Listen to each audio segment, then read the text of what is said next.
Narration করার জন্য তোমাকে অবশ্যই 3টি পরিবর্তন জানতে হবে। 1 নম্বর পরিবর্তন হচ্ছে পার্সন পরিবর্তন জানতে হবে, 2 নম্বর টেন্স পরিবর্তন জানতে হবে, আর 3 নম্বর হচ্ছে রিপোর্টিং ভার্ব পরিবর্তন জানতে হবে। 3টা পরিবর্তন ন্যারেশনে, পার্সন, টেন্স, রিপোর্টিং ভার্ব। তাহলে পার্সন পরিবর্তনের ক্ষেত্রে আমরা যে কথাগুলো অবশ্যই মনে রাখবো সেটি হচ্ছে রিপোর্টেড স্পিচের পার্সন নিম্নলিখিতভাবে পরিবর্তন হবে, অর্থাৎ রিপোর্টেড স্পিচেই শুধুমাত্র পার্সন পরিবর্তন হবে। রিপোর্টেড স্পিচের সকল ফার্স্ট পার্সন অর্থাৎ I, we, me, my, our, us সব সময় রিপোর্টিং ভার্বের সাবজেক্ট অনুযায়ী পরিবর্তন হবে। রিপোর্টেড স্পিচের সকল second person you, your, yourself সব সময় রিপোর্টিং ভার্বের অবজেক্ট অনুযায়ী পরিবর্তন হবে। এবং থার্ড পার্সন যদি থাকে, যেমন হি, শি, ইট, করিম, রহিম, দে, এদের কোনো পরিবর্তন হবে না। এখন আমরা দেখব টেন্স পরিবর্তন, যেটি ন্যারেশন পরিবর্তনের ক্ষেত্রে অন্যতম একটি প্রধান বাধা। টেন্স পরিবর্তন, টেন্স পরিবর্তন অনেকভাবে করা যায়, তবে আমি আমার এখানে শর্টকাটে টেন্স পরিবর্তনটা দেখাচ্ছি। প্রশ্নে মূল ভার্বের প্রেজেন্ট ফর্ম থাকলে ইনডিরেক্ট করার সময় ফার্স্ট ফর্ম হবে, অর্থাৎ গ্রামাটিক্যালি বলতে গেলে present indefinite tense past indefinite tense হবে।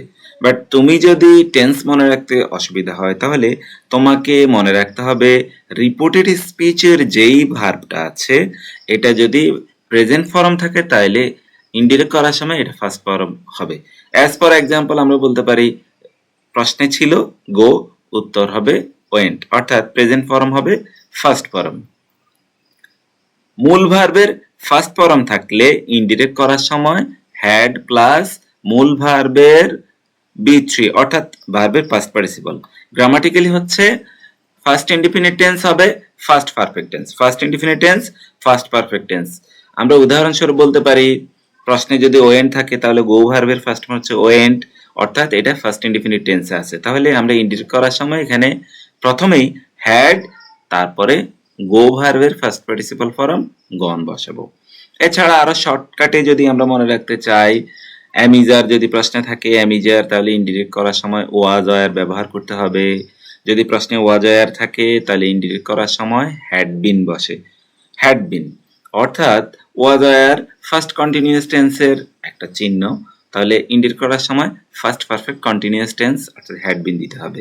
প্রশ্নে হ্যাভ হ্যাজ থাকলে প্রেজেন্ট পারফেক্ট টেন্সের হ্যাভ হ্যাজ থাকলে ইনডিরেক্ট করার সময় হ্যাড বসাতে হবে।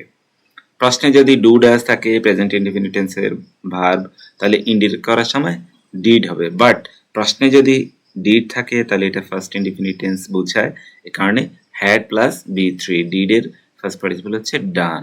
আরেকবার রিভিউ করছি, মূল ভার্বের প্রেজেন্ট ফর্ম হবে ফার্স্ট ফর্ম, মূল ভার্বের ফার্স্ট ফর্ম থাকলে হ্যাড প্লাস মূল ভার্বের ফার্স্ট পার্টিসিপল, অ্যামিজার থাকলে ওয়াজ ওয়ার থাকলে হ্যাড বিন, হ্যাভ হ্যাজ থাকলে হ্যাড, ডু ড্যাশ থাকলে ডিড।